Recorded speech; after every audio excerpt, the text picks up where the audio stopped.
Beth. So I'm excited to introduce DJ Cunningham, and he's going to be speaking about why the world needs people with learning disabilities. DJ is the CEO of LearnStyle Ltd. His passion and expertise grew out of a deep personal understanding of both the positive and negative impacts of learning. His own learning disability and ADHD diagnosis set him on a path to discover how he learned. And when he unlocked that, his life changed forever. DJ knows that understanding how a student learns can contribute to their positive life trajectory. At the age of 24, DJ went on to co-found LearnStyle Limited, and it's Ontario's largest K-12 educational training company. Looking to continue to increase student support, DJ and LearnStyle acquired the educational software development company Cardinal Software in 2018, becoming the province's largest IEP and special education software provider. LearnStyle is Canada's largest direct-to-student service provider and has coached over 100,000 students on assistive technology and reading intervention. LearnStyle's software applications support over 1 million learners in Canada each year. So please feel free to ask any questions throughout the presentation, and I'll let DJ take it away. Thanks, DJ. Andrea, that's very kind of you. Andrea also didn't mention that she's my sister-in-law. So thank you for the very sweet words. Lisa, Beth, thank you so much for asking me to be here today. I'm really excited. As Andrea kind of mentioned, I'm deeply passionate about education. I never really thought I'd be in education considering my diagnosis of this phonetic dyslexia and ADHD. School wasn't it was definitely not a match made in heaven, let me tell you that. So to find myself dedicating my life to education truly is a testament to the importance of how it is that we can help kids, specifically kids in special education, become all that they can be. And I absolutely fundamentally believe that this world needs people that think differently, that learn differently, that are different, because they do see this world differently. And right now we need people that perceive things different to solve the really big challenges that we are facing. And when I think about education, I truly believe that it's the K-12 education's responsibility to ensure that all of these kids, they are set up for the utmost success that they can have. So thank you all for being here today. I just want to share with you really quickly a bit of an oversight of what I want to do. I want to share with you a little bit about learning disabilities and ADHD, but I also really want to point out this social emotional challenge, I would say, that people like me wrestle with on a daily basis. And when we overcome that challenge, this is truly where we start to blossom and where we start to take controls of our life. And that's where our toolkit comes into play.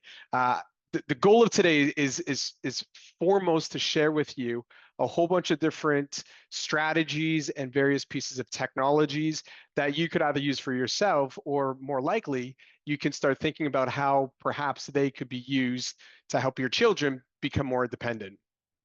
So when we think about learning disabilities, what really are they?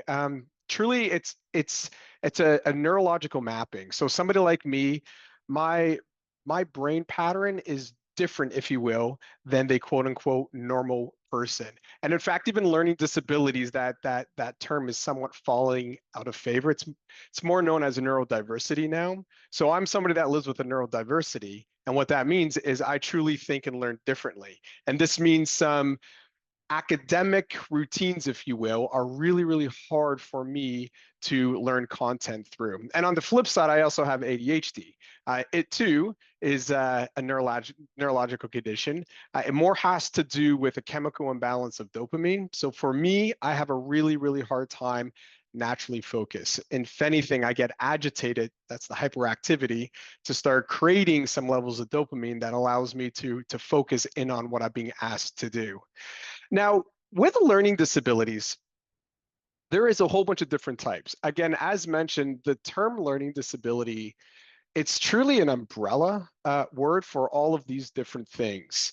And most notably, when you think about learning disabilities, you're probably thinking about things like literacy and reading and working memory. But then there's visual processing, there's nonverbal learning disability. So these are people that struggle with understanding social settings.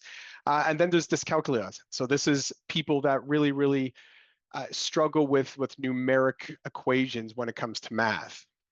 What's interesting when we start thinking about how learning disabilities and ADHD and other types of conditions start colliding, we're finding that people that are living with various other conditions are more prone or more likely to have both learning disabilities and ADHD. And what I was kind of shocked when I started doing some of my research for today's session was to just learn how many individuals that are living with other conditions have ADHD. And again, this is all just predisposed to how it was that they were born. Both ADHD and learning disabilities are genetic, so they've gotten them likely from a parent. This isn't something that has been created through just the environment they live in. So if any of you think that your kids maybe have ADHD, you might want to ask yourself or look at your partner because one of you probably has it. And then let's talk about signs of a learning disability. We talked about the different types of learning disabilities. But when you start thinking about what signs of learning disabilities are, many of them present as pretty obvious. The challenge with many of these is when we start thinking about learning disabilities and girls. We find girls have a much better job of masking many of these items.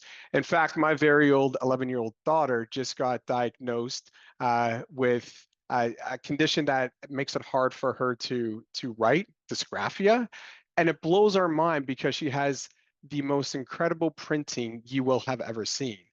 But the thing is, the amount of processing power it's taking for her to make those beautifully crafted letters means she's not really having a lot available to think about what she's actually writing. And this is why when you read her writing, lots of run-on sentences, the ideas aren't conveyed. She's pretty frustrated because she's got these ideas, but they're not translating to when they hit the page. There's lots and lots of different signs of learning disabilities that you can keep your eyes open for if you're thinking there might be some learning challenges. Now, sorry, before I go further, I'm going to make this slide deck available. So if any of you are writing anything or taking screenshots, please do if you wish, but also we can send this out to you after and make it available on the website so that you can download it. ADHD, oh my goodness, there are a lot of signs of ADHD, and again, presents a lot more predominantly in boys, like this famous scene, I would say, from Home Alone. But this is where you really start taking a look at kids that have a hard time with focus and attention. And there's really two different types. There's inattention, which is kind of the first area, but then there's a second area where the hyperactivity and impulse control comes in. Now, ADHD, as I mentioned, is something truly that is neurological where kids have an inability to produce, again, dopamine to help them focus. The way that they do this is through activity.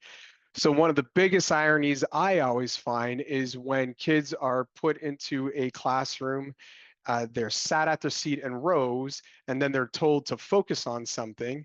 The kids with ADHD are the ones that start tapping and getting agitated. They then get in trouble for not paying attention, when in actuality, they're doing their very best to create some stimulus, to create some dopamine to actually help them focus in on the task at hand. So when we start talking about learning disabilities, the largest barrier that learning disabilities presents, it's not even academic, it's not the learning process, it truly becomes the social emotional. And it's a little scary because there are quite a few studies that have been done that find a disproportionate number of kids that are in progressive discipline or safe school environments, or that are in even getting in trouble with the law in juvenile detention centers.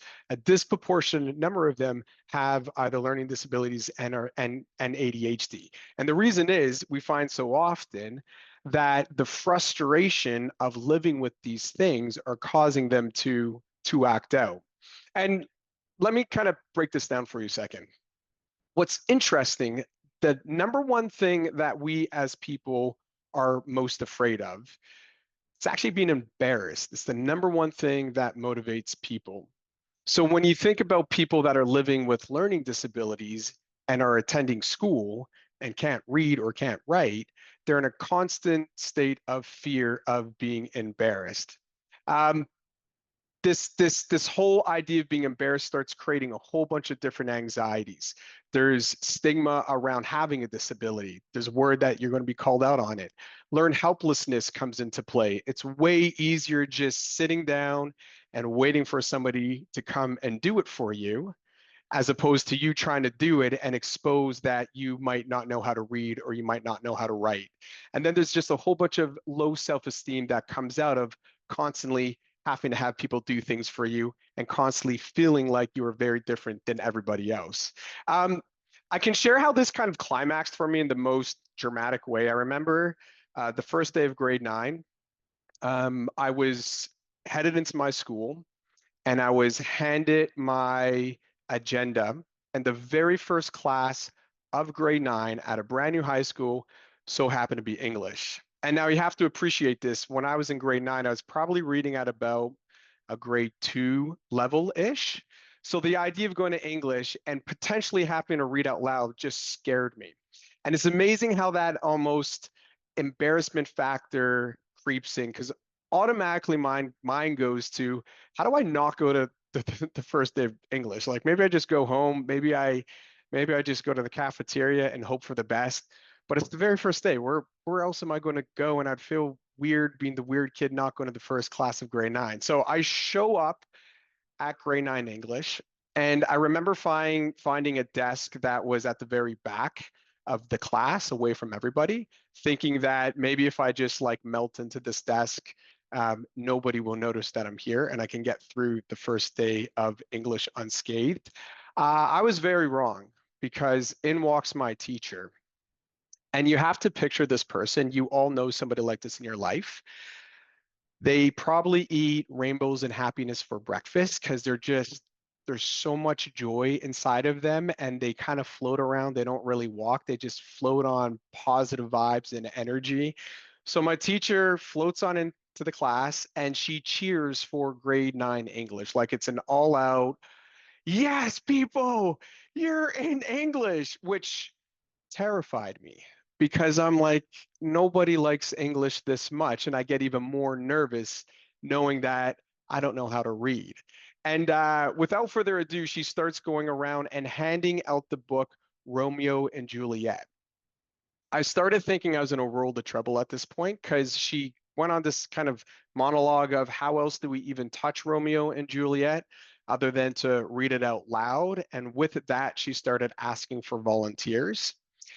Me being me, I went to one of my junior kindergarten coping mechanisms, and that is to become invisible.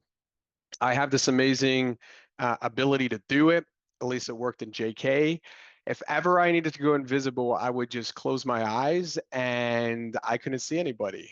And I figured nobody could see me. I was completely invisible. Well, I didn't close my eyes, but I actually put the book right in front of me. And I was like, haha, I'm hiding. I've dodged the bullet here. But then a second later, that teacher came and like tapped me on my shoulder. And she's like, why don't you read the part of Romeo and Juliet? I went to the front of the class, again, not wanting to be embarrassed because I didn't want to be the kid in the first period of grade 9 on my first day of English to say, I don't want to read out loud. So I figured I'll figure it out when I get in front of the class. And again, for those of you that live with an LD or ADHD, or again, you see it in your kids, you'll know that planning and foresight's not a strong part for us. It's not a strength. So I hadn't really thought things through. So I find myself in front of the class. I remember opening up the book and I was like, oh dear, this is not good. And I saw my very first line that I had to read out loud. And my heart just sank, because as kids are reading out loud and I'm seeing it's getting closer to my line, I'm just getting more nervous and more nervous and more nervous. And finally, it's my time to read out loud. And fight or flight completely took over. I remember looking at my poor grade 9 English teacher and I heaved my Romeo and Juliet book at her. That was my fight. And then my flight was this: I just ran as fast as I could to the back of the classroom. I was gone. But the thing is, as I was running to the back of the classroom, I started noticing that there were no doors anywhere, and there was only one open window. So my plan became this: I bet if I get a little bit more speed, I can Superman myself out through that window.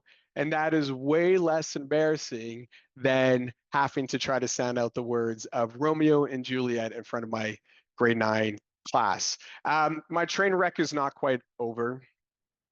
This was my high school.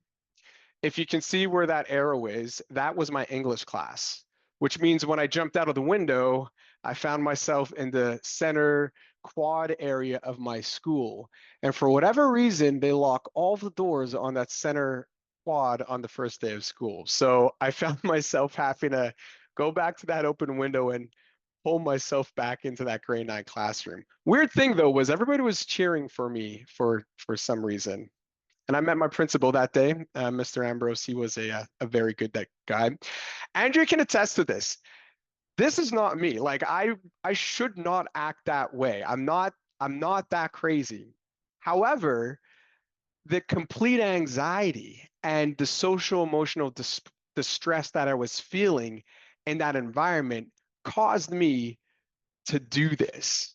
And that is where I started realizing, gosh, I have to figure out some learning independence, or else I'm never going to be able to get through school. I'm going to have to start figuring out some strategies and some tools that are going to really aid me along the way. So as mentioned, the root cause really of kids struggling in school, I would say, isn't even the academic component of it. It is all of this stuff. It is the complete fear that they live with on a daily basis. Once we can successfully have them become more independent with their learning, then they're going to have reps of success that's going to turn into confidence. And no longer will they view this environment as being a very unsafe learning environment for themselves. So with that being said, let's talk about kind of our toolkit. Aid and fade. This is something that we in the K-12 special education space talk a lot about. And it's fascinating. As Andrea mentioned, there's about 1 million kids on our IEP platform right now. We see hundreds of thousands of IEPs, and we're absolutely amazed how often those IEP goal progressions just plateau. And there's no fading of any of the accommodations or any of kind of the supports that have been in place. And there's just a lack of focus on how do we build independence within the learner. And so when you're thinking about your involvement with your child, think aid and fade. You're definitely going to have to be there up front. You're most definitely going to have to scaffold this. In most cases, what I recommend to parents is for them to actually employ these tactics for themselves, to learn them and feel the net benefit of it, and then start supporting your child with them. And the goal is for you not to be supporting them forever. You want them to get to the point where they can start doing these things independently. And really, there's kind of 3 key concepts that I would love for you to take away from today's talk. The first one is know your learning, or know your child's learning. Once you know that, you can start understanding which tasks that they have to encounter on a daily basis that they will be struggling with. And you're going to know that because you know how they learn, you know what their strengths and weaknesses are. And then finally, once you know how they learn, you've identified the tasks that they're going to struggle with or are struggling with, that's when strategy, action by technology comes into place. And I use that really intentionally because so often, especially in the K-12 field, assistive technology is looked at as some sort of magic bullet, and it's not. It's not as simple as handing somebody a piece of technology and then all of the challenges they're facing are gone. It's almost the opposite. It's the strategies, it's the learning strategies, it's the independent strategies. Those are the things that are going to allow them to grasp their learning. The technology is something that typically just enables that strategy to be more effective. So let's talk about know your learning for a moment. When you think about knowing your learning, it's really important to do a kind of a deep thought into truly how one learns. What are the things when you are interacting with your child, do they seem to be picking up on in terms of how you're showing them? Is it reading? Is it actually showing them? Is it playing with them? Is it showing them illustrations? Is it through dialogue? So often in K to 12 experiences, there's never a real look in on how kids learn, especially for kids themselves to teach them how it is to look for what the look fors are so they can better understand how they learn. For me, it happened in kind of a bizarre way. As I was nearing the end of high school, I wasn't really sure what to do with myself. I was asked one day what I wanted to do with my life. I think my answer was something like, my life, like, what am I doing for lunch? Like, that is a huge, massive question. That was the way wrong answer. It scored me a trip to my guidance counselor, who sat me down and started asking me what I like to do. When I was a teenager, I really liked this video game called Call of Duty. It's kind of like this World War II epic thing. Um, I thought I was saying all the right things because the guidance counselor was like writing like fever pitch all of this stuff down about me. And in a very dramatic fashion, he kind of slammed his hands on his desk and he said, DJ, I know what you need to do with your life. I was excited because I was pretty sure we were talking about Call of Duty and video games, and he was about to tell me to take like a fast train to, LA and become a video game designer or something like that. But he said, no, you are very good at Call of Duty, right? I'm like, yes, I am. He's like, perfect. You should enlist into the military. And it made perfect sense at the time. Like I play, war games with my friends in the basement on my mom's couch. Like that totally translates into that. So I found myself not knowing what to do. So I walked myself down to the local recruitment office and I enlisted to the Queensville Rifles. And before I know it, I'm on a bus to Land Force Central Training Area in Meaford, Ontario. And my entire life was turned upside down. But the most amazing thing happened during my time in the military, especially during basic training or whenever I was on any sort of course. Uh, I just understood stuff in a way I never did before. And soldiering just came, it felt like it came really naturally to me. And it wasn't really till I left the military, I kind of retrospectively went back and thought, I'm like, what was so different about that learning environment that I succeeded so well? And I really came to realize that the military is probably one of the best examples of an organization that knows how to differentiate their instruction. And it kind of makes sense. They open their doors to pretty much everybody, and you're getting every type of learner, and you've got this much time to skill them up before they go off and do something pretty serious. So they needed to make sure that these people learned the skills they needed. And simply put, if you kind of take a look at this is a learning profile. This is my learning profile. And when you take a look at a very general learning profile, typically there's four big columns. There's visual learning, there's sequential, auditory, oral, and kinesthetic. And visual is what you would think. It's learning through seeing. Sequential is really working memory orders of operation. So people that tend to be really good at reading and writing, they tend to be very strong sequential learners. They can read, they can understand it. When they think of ideas, they're able to organize them really neatly in a sequence. Auditory oral, learning through listening and talking, and kinesthetic, which is very much the hands-on one. And what was interesting about the military, every one skill that we learned, it was shown in these four very different ways. And I remember one morning waking up at 0500 for Reveille, and we were marched over to the parade square, and we're all standing there, and our drill sergeant walks out with this massive wash basin, and we all kind of snap to attention. And then he tells us we're going to learn how to shave our faces that morning. There's literally a military way to do everything, including hygiene. So we were learning how to shave our face. And he then started to shave his face in front of our entire platoon that was like, 25 people. This was for all the visual learners to see what those steps look like and to process them. The military is fantastic at delivering instruction in a very loud, booming audio format. So those people that learn through listening, the audio learners, they were able to hear that instruction. The sequential ones, very interesting. After every demonstration we had, we were always marched to a tent line, to a tent that was set up like a school, and we'd sit down and we'd be issued Canadian Forces field manuals on everything. And that morning it was Canadian Forces field manual on how to shave our faces. There's exactly 13 steps to a properly shaven military face in Canada. And so for those people that learn through reading, through retention, through reciting, they're completely taken care of.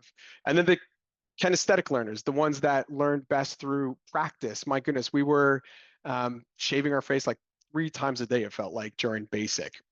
But this is important because this here is the crux of how it is that one learns.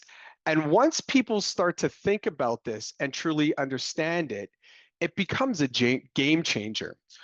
First and foremost, it becomes an advocacy piece. If you know this about your child, this is what you can start doing to help teachers better differentiate their instruction. It allows them to think about alternative assessment practices. For me, I'm not great at writing. I really struggle with that.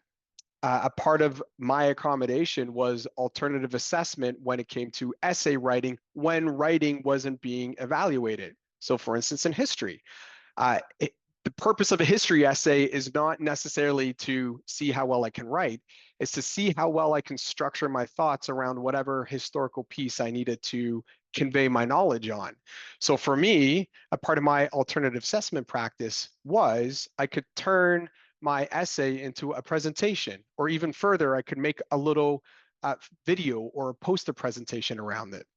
And this really starts helping our educators once they start understanding how all the different children in front of them learn, create a more universal design for learning classroom. So everything that they do, every piece of curriculum that they want to instruct, they can think about how all the kiddos in front of them truly will best learn that information.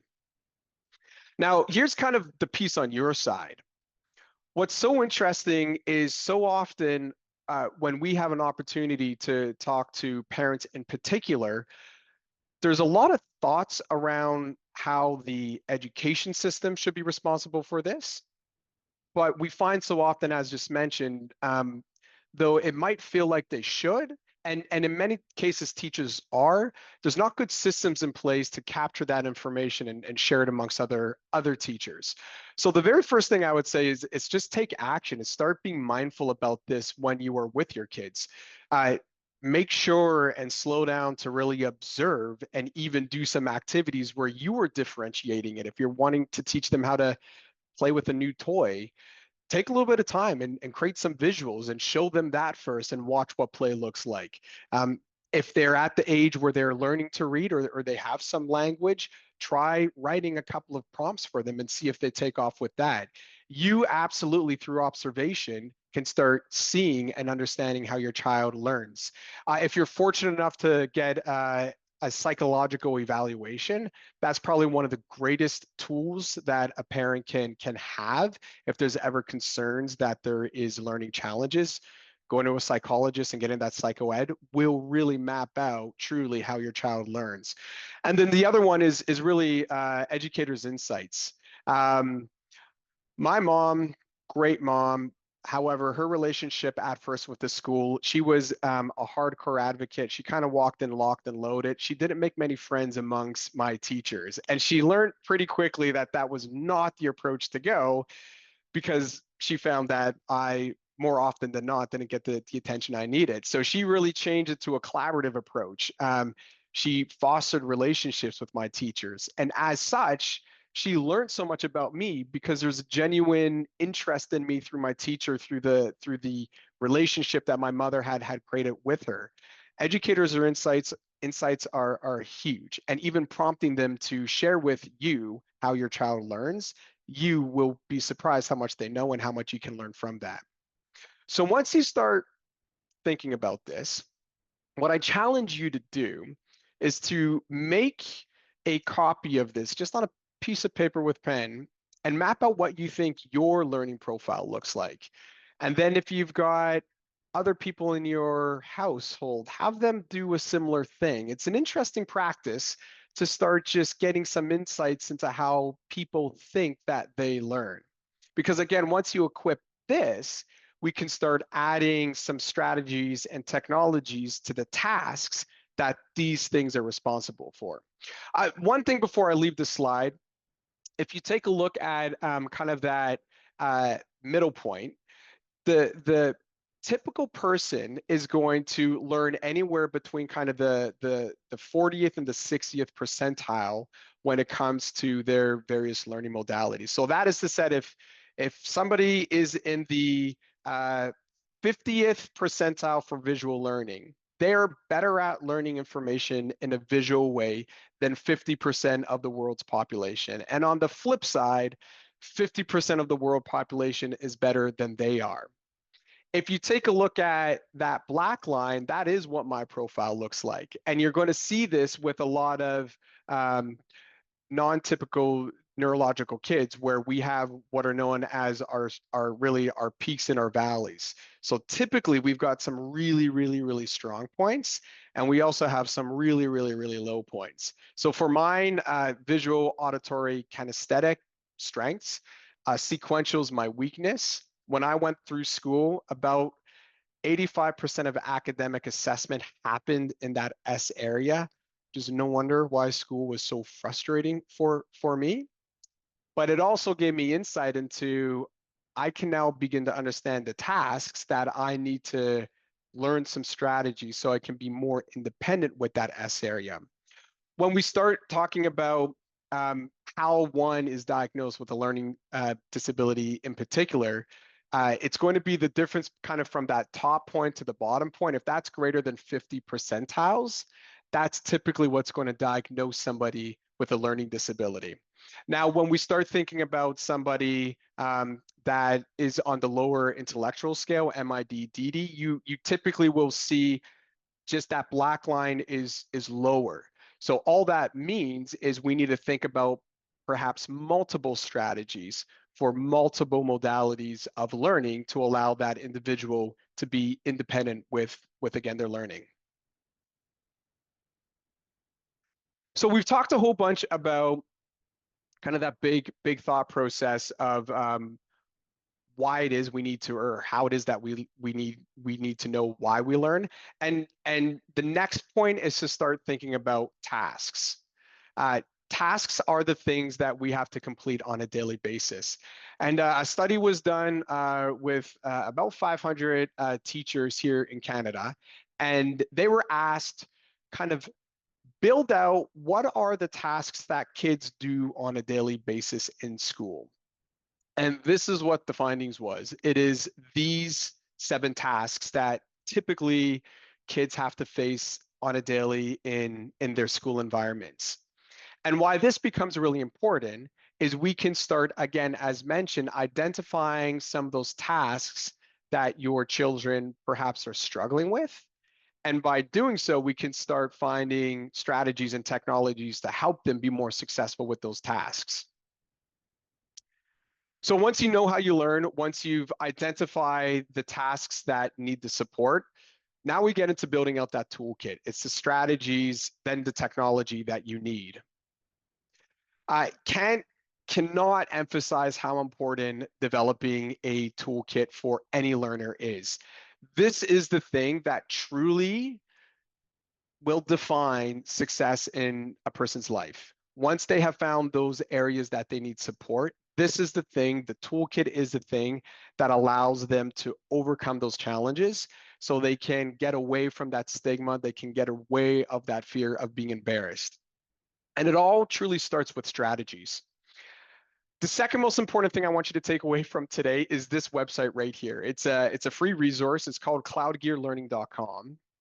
And essentially what it is, if you take a look at those 7 tasks are on a website. If you click onto any of those tasks, there are videos, strategy videos, little 3 to 5 minute kind of informative videos on different strategies to support those different areas. So there will be things like towers in writing. If you're somebody like me that is more a global thinker, I really, again, struggle sequentially. So putting ideas in a very precise order. I've got what's called blank page syndrome. You give me a pen and you hand me some paper and you give me a topic, and I sit there for hours just trying to figure out how the heck am I actually going to do this.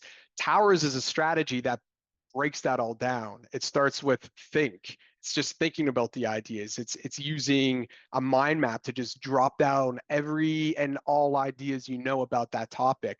The O is for organize. You start organizing all of those different ideas into different groups. These start emerging as your paragraphs. Once you do that, you write your draft from that plan you've built, then you edit, you rewrite, you share. It is a strategy for writing that basically takes that entire process and breaks them into little chunks that are way more manageable for somebody like me to do. It also allows me to focus in on one task at hand, whereas when I'm trying to put pen to page, I'm thinking about spelling, I'm thinking about grammar, I'm thinking about my ideas, then my next ideas, how they relate to the next one. It is way too much for me to handle all at once. So that simple tower strategy for me, when it comes to a task I'm not good at writing, gives me the independence where I can now get my writing to like a 90% completion level before I need somebody to come and finally spell check it. As you all can see, because my AT didn't work on my presentation. So when I quickly went through it, I thought it was all spelt right because nothing was underlined in red. And then it was actually one of my kids that said, "Daddy, I think that's spelt wrong." And I was like, "Oh my goodness, my AT is failing me. It is not pointing out anything that is misspelled." And since I can't spell, it all looks right to me. So forgive me if there's spelling errors throughout the presentation. Cloud Gear Learning. This is going to be a big component of your toolkit, and it's going to allow you to go and watch some videos, probably yourself first, and then with your kids where appropriate, or even for yourself if your kids aren't able to think about towers, for instance, that writing strategy, and helping them through that entire process. Okay, this is overwhelming. I apologize.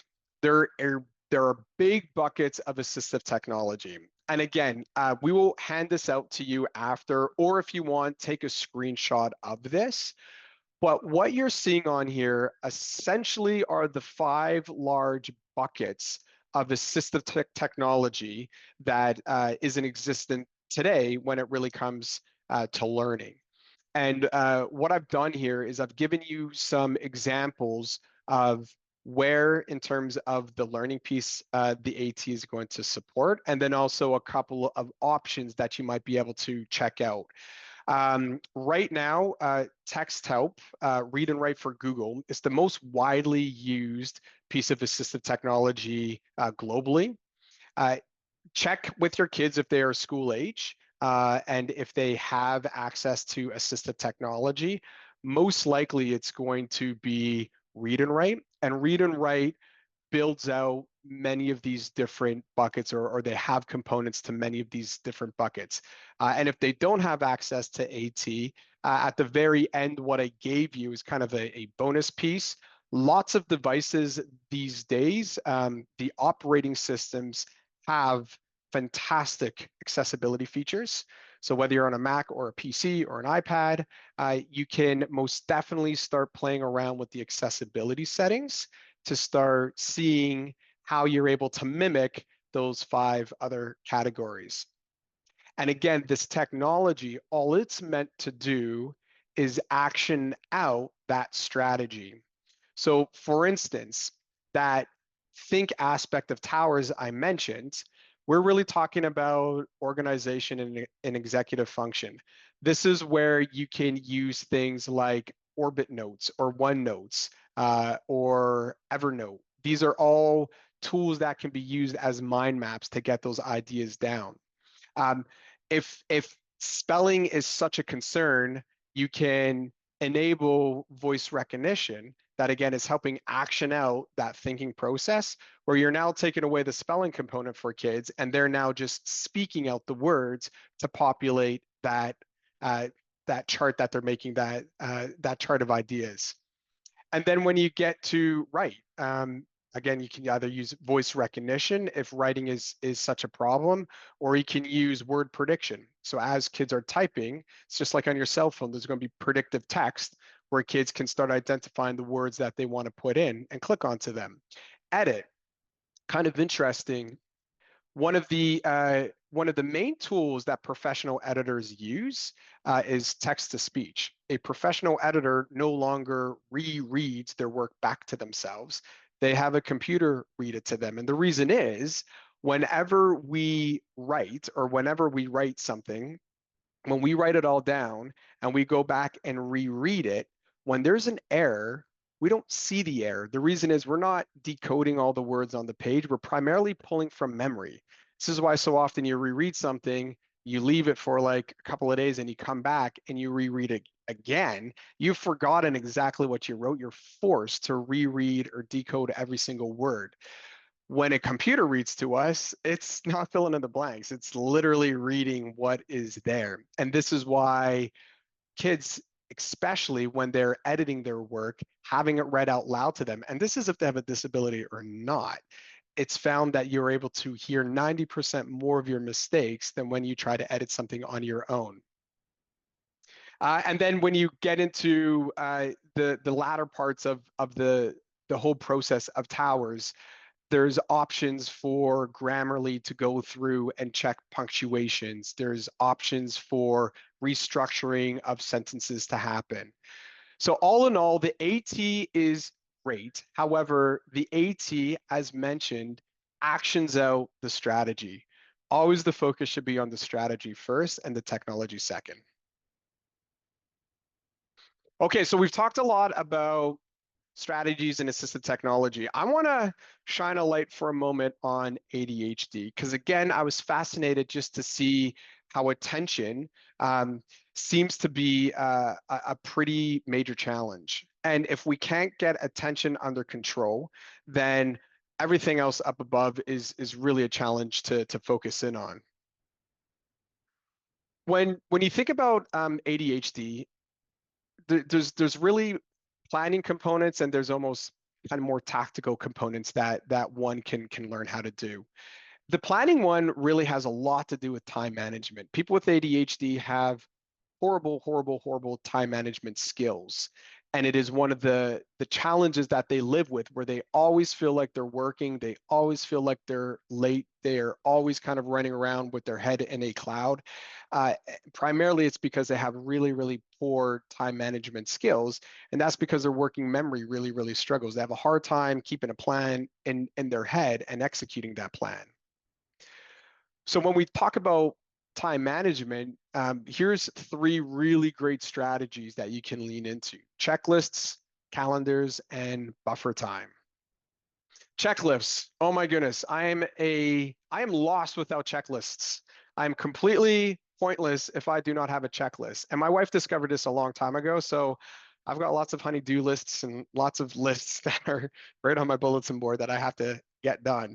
And thank God for her, because without those, I'd be in a lot of trouble all the time because I'd always be wondering, what am I supposed to be doing? And kind of interesting, just quick history lesson here. And Andrew, you'll laugh at this because you know I love airplanes. So I found an airplane connection to checklists. I'm like, oh my gosh, have to include that. Checklists were really first developed by the US Air Force during World War II, and it was because of the B-17 Flying Fortress. This was the most technological aircraft of its time back in the 40s. So much so that when the prototype rolled out onto the runway for the first time, the US Air Force ensured they had their best test pilot in. It's test pilots in there, and he looked at the hundreds of gauges and buttons. He had now 4 engines that had never happened before. They were all controlled individually. There was a lot going on. So this test pilot, with all the confidence of being a test pilot and a very successful aviator, started barreling down the runway. The plane got off the ground for a few moments and then sadly crashed. And an investigation happened after, and they thought for sure the accident was because of a mechanical issue. But it turns out the mechanics of the plane were fine. There was nothing wrong with fuel or anything of that nature. It had to be pilot error. And everybody's like, how can this be? This was the best pilot we had. So more pilots started looking at the instrumentation. They said, holy heck, there is so much going on there. It is overwhelming. And therefore, the pre-flight checklist was introduced. And if you've ever been on a plane, you've probably heard at times pilots going through that pre-checklist. It turns out that pilots simply forgot to bring up the flaps after the plane got off the air, which kind of reduces drag to give it more speed to continue to climb. He was so overwhelmed with everything in front of him, he forgot to do that one simple thing. Checklists are great, especially for the mundane. I'm talking about your every morning routine, what needs to be in your backpack, your morning schedule. These are the things that kids have to do on a daily basis that they often think they have down, but they really don't. Checklists do a whole bunch of different things. For the most part, they really start taking away anxiety, and they really start taking away the fear of missing things. Yeah, here's a task for you to try out. Using a pen or paper at some point, just think of any activity that perhaps your kids do.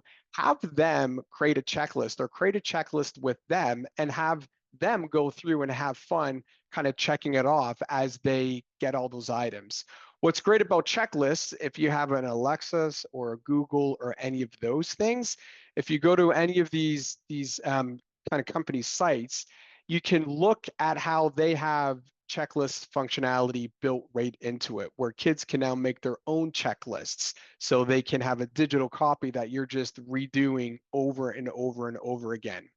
But checklists, why it's so important for kids with ADHD is we often constantly forget the little minute details that we need.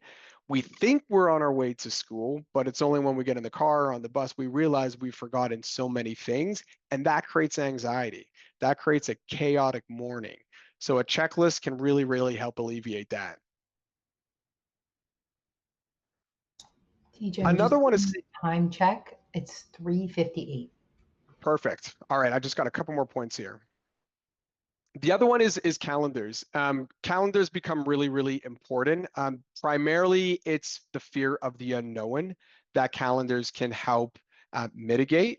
So having a family calendar that's visible for kids becomes helpful for them because they understand what's coming up next. It helps manage their expectation for their downtime, but most important, it helps them build some awareness. And one of the things that I would say when it comes to time management is buffer time. And it's so often overlooked. Kids living with ADHD in particular, they need time to reset. So often, families want to have a vacation and they want to extend the vacation as long as they can. So they will come back Sunday night and kids go to school Monday morning. There's zero buffer time for them to reset. Having that buffer time becomes critical for them feeling more in control of their life.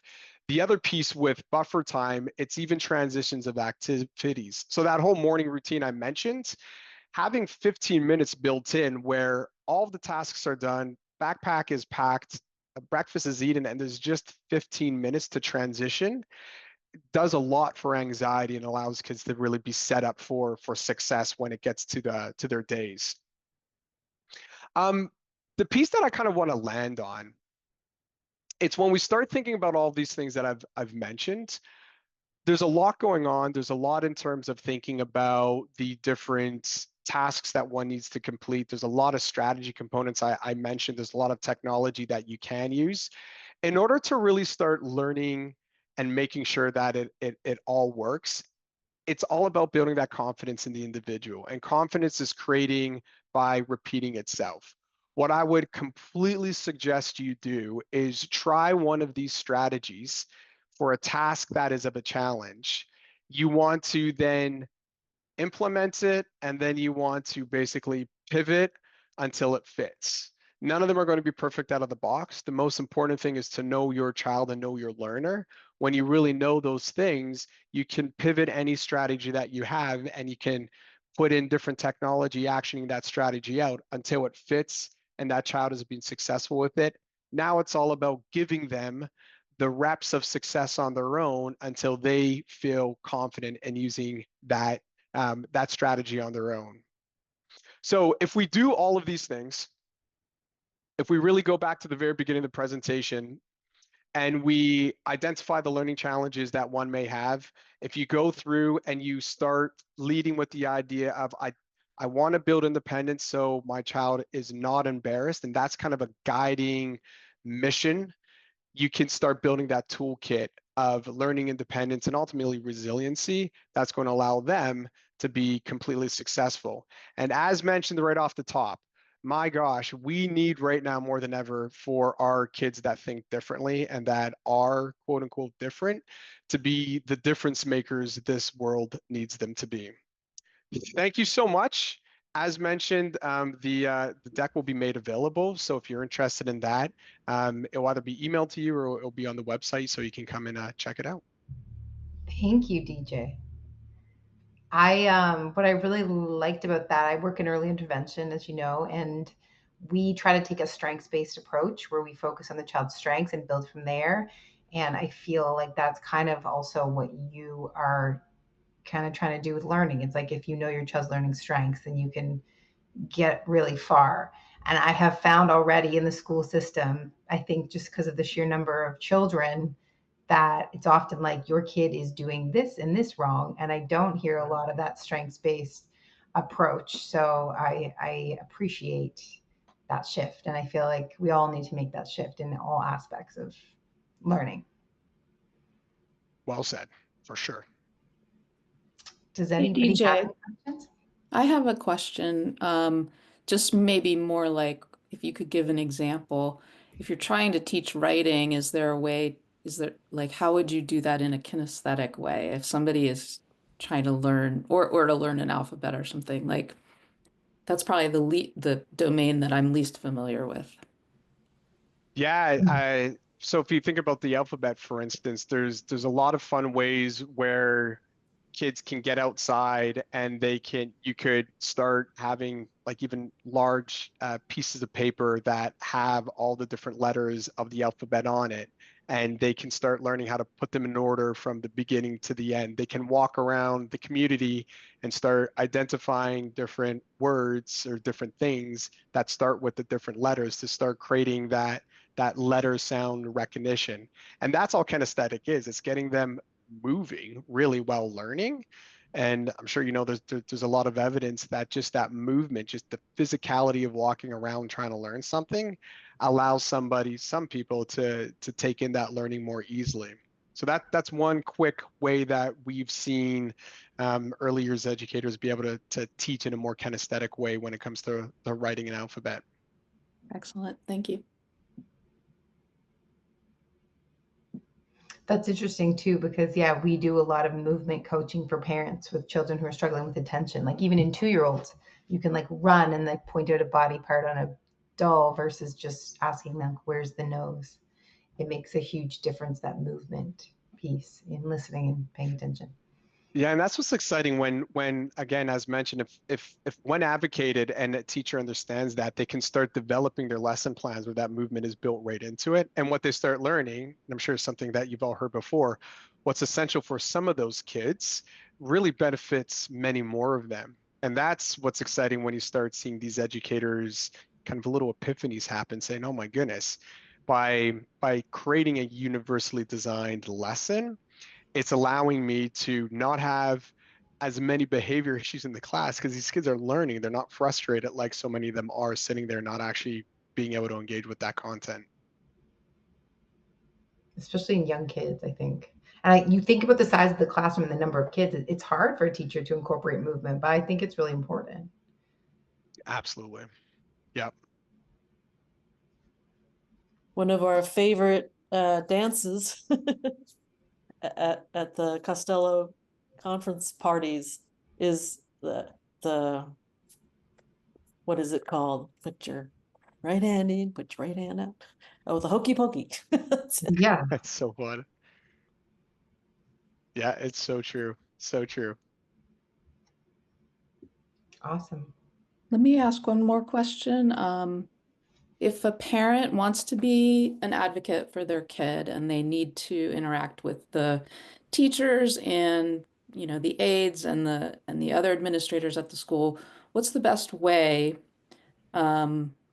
Maybe the top 3 things that a parent can do to advocate for if they have an IEP or not, or maybe like even starting that conversation.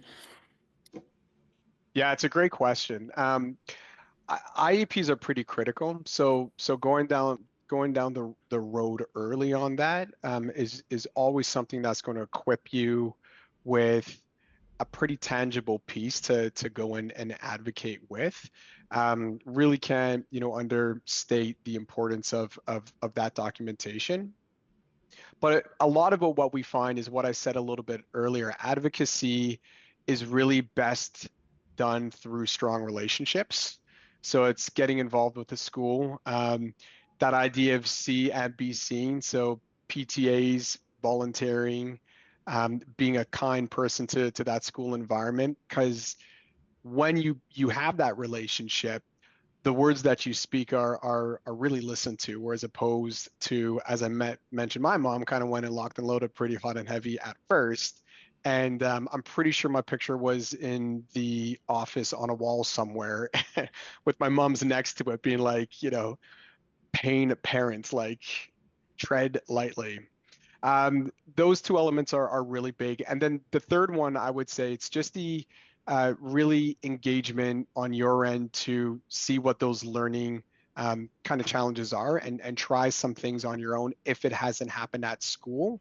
And then I always say, as opposed to going suggesting something to an educator, it's almost go and ask them, hey, how can I help support my child at home? That type of advocacy it's a little bit clever, because now the teacher starts thinking about what they're doing and it starts getting them more engaged with that thinking. So when they tell you what they're doing and you can truly go home and try it, you can go back and almost praise them and say, this is working really, really well. Or if it's not working, then you can go and have a conversation saying, like, help me better understand what I'm doing wrong. And that's, again, where you start seeing the synergies happen. But advocacy, as I said, it's really, I find, best met with that relationship. However, having said that, it's inevitable that at one point in time, you're going to meet that teacher that is just resistant the whole way. And now it's just the chains of communication. So resource teacher to principal to, district trustee or coordinator. Great, thank you. Are there any other questions?